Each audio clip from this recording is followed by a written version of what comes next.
श्री स्वामी समर्थ। आज आहे शुक्रवार आणि आज आलेली आहे पिठोरी अमावस्या।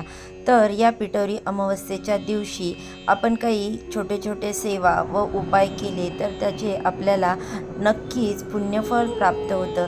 तर असाच एक छोटासा आणि अत्यंत प्रभावी असा उपाय आज असलेल्या पिठोरी अमावस्येच्या दिवशी करायचा आहे। तर प्रत्येक आईने आपल्या मुलांसाठी संध्याकाळी इथे एक दिवा लावायचा आहे, ज्यामुळे आपल्या मुलांच्या असलेले सगळे दोष, अडचणी, विघ्न दूर होतील, त्यांची अभ्यासात भरभरून अशी प्रगती होईल, तसेच नोकरी व्यवसायात देखील त्यांना यश मिळेल। म्हणजेच काय, तर त्यांनी कोणत्याही क्षेत्रामध्ये पाऊल टाकले तर त्यांना त्याच्यामध्ये अपयश येणार नाही। तर बघा, असा हा उपाय कसा करायचा, कोणत्या वेळेत करायचा आहे, याबद्दलची सर्व माहिती मी माझ्या यूट्यूब चॅनेलवरती अपलोड केलेली आहे।